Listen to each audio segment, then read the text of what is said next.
Olá, pessoal! Estamos aqui hoje mais uma vez para refletirmos juntos a nossa liturgia do dia, tá certo? E hoje, nesse quinto domingo da Páscoa, reafirmamos nossa fé em Cristo ressuscitado, caminho, verdade e vida. Inseridos em seu mistério de amor, acolhendo sua vida e deixando-nos ser renovados pela força da sua ressurreição, nós nos tornamos uma comunidade sempre viva e iluminada pelo Espírito. Então, que nós possamos adentrar nessa liturgia com atitude pascal e com abertura interior. Então, a primeira leitura está em Atos, capítulo 6, versículo 1 a 7. Atos, capítulo 6, versículo 1 a 7. Naqueles dias, o número dos discípulos tinha aumentado e os fiéis de origem grega começaram a queixar-se dos fiéis de origem hebraica. Os de origem grega diziam que suas viúvas eram deixadas de lado no atendimento diário. Então, os 12 apóstolos reuniram a multidão dos discípulos e disseram: não está certo que nós deixemos a pregação da palavra de Deus para servir às mesas.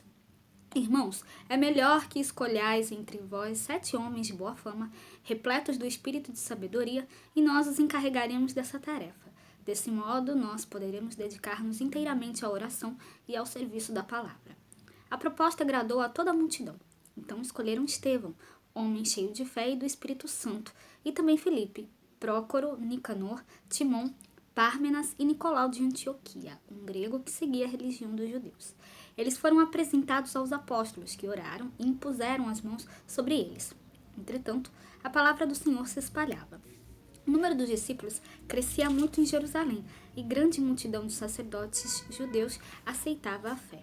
Então, na primeira leitura, o que parecia ser ocasião e origem de crise intracomunitária tornou-se motivo de unidade e multiplicação dos ministérios próprios da missão da igreja. Quando alguns começaram a se queixar dos outros, os apóstolos reuniram todos os discípulos e, pela ação e docilidade ao Espírito Santo, decidiram escolher 7 diáconos servidores para exercer a missão de acolher e cuidar dos pobres. Então, assim, uns se dedicariam à pregação da palavra e outros à assistência aos mais desvalidos. 2 facetas da missão única da igreja enviada ao mundo inteiro por Jesus, nosso Senhor. E agora, falando da segunda leitura, hoje ela está em 1 Pedro, capítulo 2, versículo 4 a 9. 1 Pedro, capítulo 2, versículo 4 a 9. Caríssimos, aproximai-vos do Senhor, pedra viva, rejeitada pelos homens, mas escolhida e honrosa aos olhos de Deus. Do mesmo modo, também vós, como pedras vivas, formai um edifício espiritual, um sacerdócio santo, a fim de oferecer sacrifícios espirituais agradáveis a Deus por Jesus Cristo. Com efeito, nas Escrituras se lê: eis que ponho em Sião uma pedra angular, escolhida e magnífica. Quem nela confiar não será confundido. A vós, portanto, que tendes fé, cabe a honra, mas para os que não creem, a pedra que os construtores rejeitaram tornou-se a pedra angular, pedra de tropeço e rocha que faz cair. Nela tropeçam os que não acolhem a palavra. Esse é o destino deles. Mas vós sois a raça escolhida, o sacerdócio do reino, a nação santa, o povo que ele conquistou para proclamar as obras admiráveis daquele que vos chamou das trevas para sua luz maravilhosa. Então, a segunda leitura oferece-nos uma maravilhosa estampa da igreja, que, apesar das perseguições e dos descréditos, deve manter-se animada e fiel à sua identidade de nação santa e de sacerdote do reino. Então, que a gente possa realmente também anunciar sempre a palavra de Deus, o Evangelho de Cristo a todos. Deus nos chamou para essa missão, então que nós possamos acolher e colocar em prática com muita fé e alegria. E agora, falando do Evangelho, hoje ele está em João, capítulo 14, versículo 1 a 12. João, capítulo 14, versículo 1 a 12. Naquele tempo, disse Jesus a seus discípulos: não se perturbe o vosso coração. Tendes fé em Deus, tendes fé em mim também. Na casa de meu pai há muitas moradas. Se assim não fosse, eu vos teria dito: vou preparar um lugar para vós, e quando eu tiver ido preparar-vos um lugar, voltarei e vos levarei comigo, a fim de que, onde eu estiver, estejais também vós. E para onde eu vou, vós conheceis o caminho. Tomé disse a Jesus: Senhor, nós não sabemos para onde vais. Como podemos conhecer o caminho?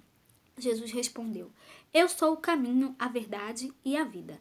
Ninguém vai ao Pai senão por mim.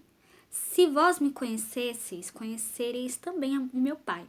E desde agora o conheceis e o vistes. Disse Filipe: Senhor, mostra-nos o Pai. Isso nos basta. Jesus respondeu: Há tanto tempo estou convosco e não me conheces, Filipe? Quem me viu, viu o Pai. Como é que tu dizes, mostra-nos o Pai? Não acreditas que eu estou no Pai e o Pai está em mim? As palavras que eu vos digo, não as digo por mim mesmo, mas é o Pai que, permanecendo em mim, realiza as suas obras. Acreditai em mim, eu estou no Pai e o Pai está em mim. Acreditai ao menos por causa destas mesmas obras. Em verdade vos digo, quem acredita em mim fará as obras que eu faço, e fará ainda maiores que estas, pois eu vou para o Pai. Então, no Evangelho, se insere no chamado discurso de despedida de Jesus, que ao mesmo tempo é um discurso do futuro, das futuras relações entre a comunidade discipular e seu Senhor. Depois da ressurreição, guiados pelo Espírito Santo, dado em Pentecostes, todos que creem em Jesus poderão, como ele, viver em intimidade com o Pai. Poderão continuar sua missão nesta vida, trilhando o caminho.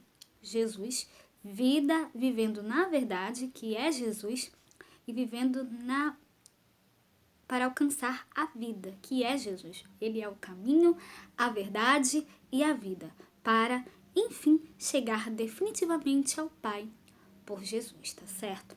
Então, era isso que eu tinha para falar para vocês hoje. Muito obrigada a todos por curtirem, por comentarem. Aqueles que só assistem mesmo, eu também agradeço. Espero que vocês tenham gostado dessa reflexão de hoje.